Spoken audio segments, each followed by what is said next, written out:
Syekh Siti Jenar membangun perguruan Lemah Abang, Cirebon. Di samping turut mengembangkan pesantren Giri Amparan Jati, Syekh Siti Jenar juga membangun pesantren sendiri yang dikenal dengan pesantren Lemah Abang.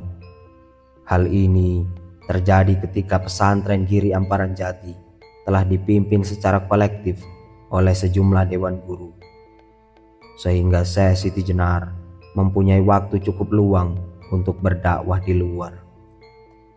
Sebagai konsekuensinya, ia pun mempunyai kesempatan untuk mendirikan pesantren baru. Pesantren yang dia dirikan itu lebih fokus digunakan sebagai pengajaran dan latihan praktik sufisme, semacam kanakoh di Timur Tengah. Meski demikian, pesantren Lemah Abang juga terbuka terhadap siapa saja yang hendak belajar tasawuf. Hal ini tentu saja juga dalam rangka untuk menyebarkan agama Islam di dalam masyarakat Jawa Barat. Pesantren Lemah Abang ini terletak di sebuah Tenggara Caruban dan Puri Caruban. Area ini sesungguhnya masuk ke dalam wilayah Japura. Ini merupakan tanah wakaf dari penguasa Cirebon, Sri Mangana. Penguasa Cirebon ini memberikan lokasi Lemah Abang kepada Syekh Siti Jenar sebagai tanah perdikan atau tanah bebas pajak untuk pendidikan keagamaan. Setelah diterima wakaf itu, Syekh Siti Jenar kemudian membangunnya sebagai pesantren. Pertama yang dibangun oleh Syekh Siti Jenar adalah masjid yang oleh penduduk setempat disebut dengan tajuk. Lalu di samping kanan dan kiri masjid didirikan bangunan untuk belajar para santri, terutama untuk pembelajaran tasawuf, yang kemudian dikenal dengan Paguron. Lengkap dengan asrama para santri, kompleks pemukiman santri di tanah perdikan yang didirikan oleh Syekh Siti Jenar kemudian populer dikenal dengan Pedukuhan Lemah Abang. Dalam kurun waktu yang tidak terlalu lama, Padukuhan Lemah Abang berkembang dengan pesat. Banyak masyarakat yang tertarik dengan sistem pengajarannya, di mana seorang murid dapat bertanya secara langsung seperti di masjid-masjid Baghdad. Setelah resmi didirikan, pesantren Lemah Abang ini langsung diserbu oleh para santri. Dalam pemaparan Husnu Mufid, pesantren Lemah Abang dalam waktu singkat sudah dipenuhi oleh para santri dari berbagai daerah di Jawa, termasuk dari Cirebon, Banten, Jawa Tengah, Jawa Timur, Kerawang, bahkan dari Palembang.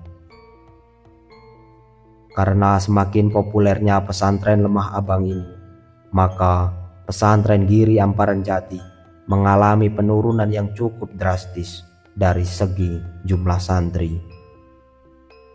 Sebagian besar para santri banyak yang pindah ke pesantren Lemah Abang yang baru didirikan oleh Syekh Siti Jenar tersebut.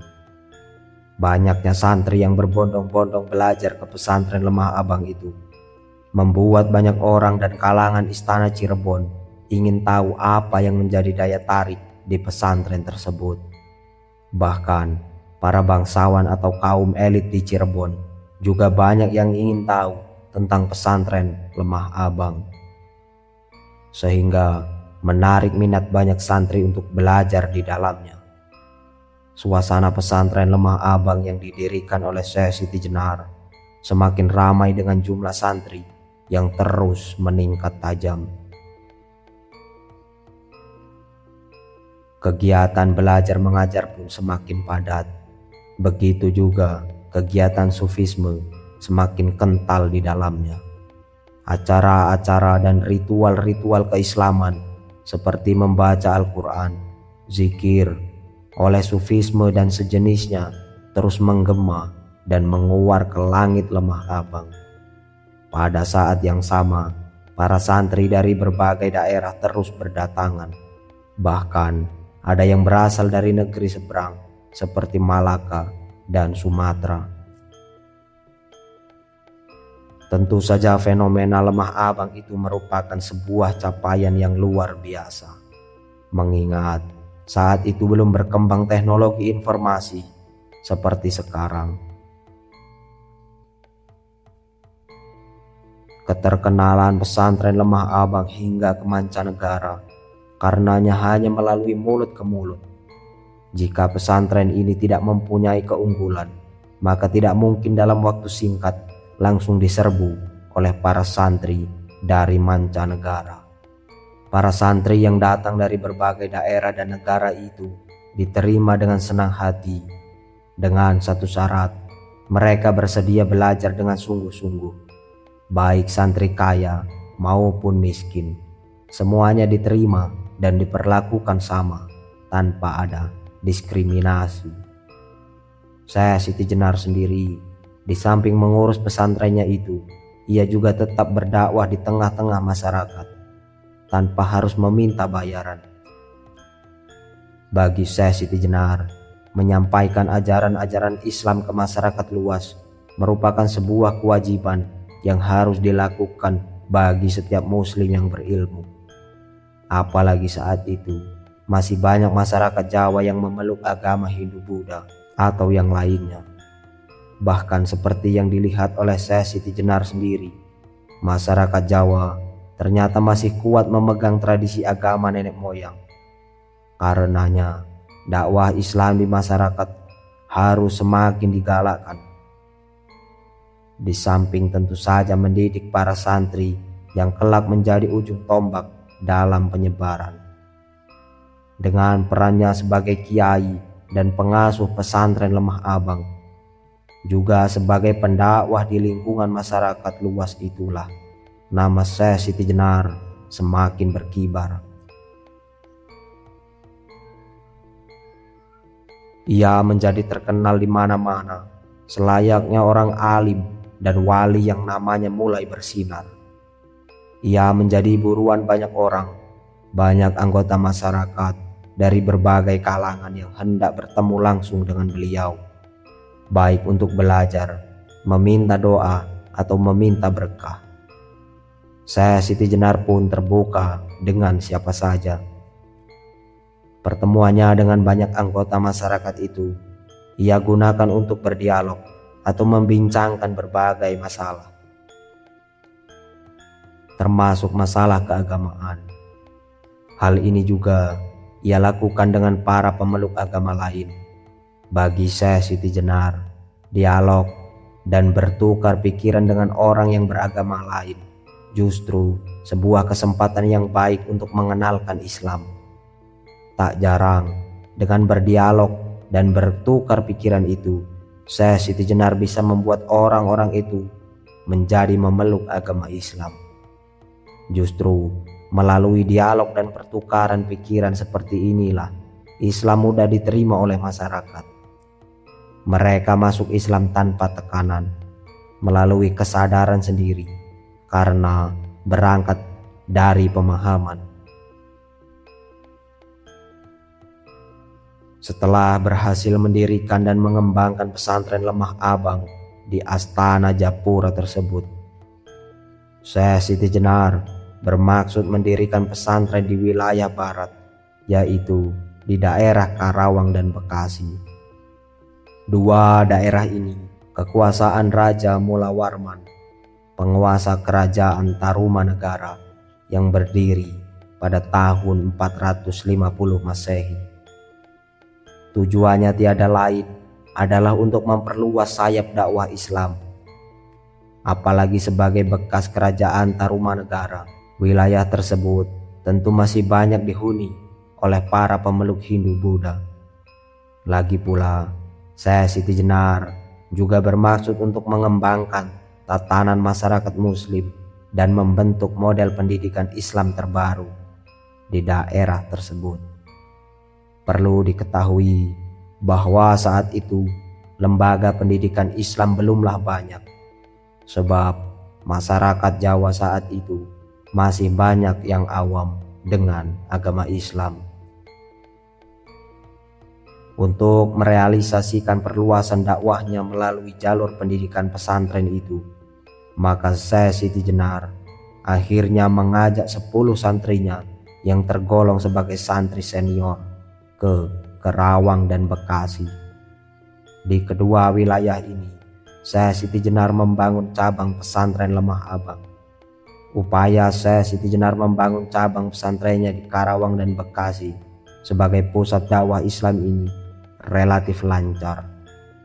Tidak ada halangan dan rintangan yang serius. Karenanya, dakwahnya di kedua daerah itu pun berjalan dengan lancar.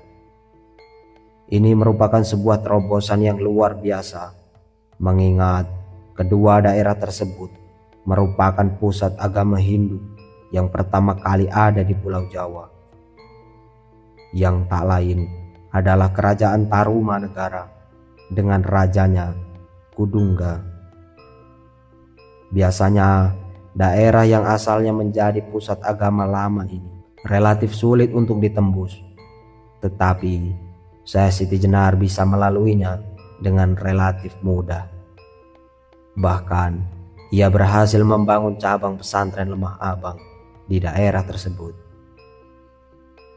Dalam melakukan dakwahnya di Karawang dan di Bekasi itu, Syekh Siti Jenar dibantu oleh 10 muridnya tersebut, sebagaimana yang terjadi di Lemah Abang, Cirebon. Pesantren yang dia bangun di Karawang dan Bekasi ini pun tidak membutuhkan waktu lama bisa berkembang lumayan pesat. Pesantren cabang ini langsung diserbu para santri dari berbagai daerah. Hal ini terutama bagi anak-anak muda. Mereka yang awalnya asing dengan Islam, banyak yang langsung tertarik dengan Islam dan bersedia belajar di pesantrennya Syekh Siti Jenar.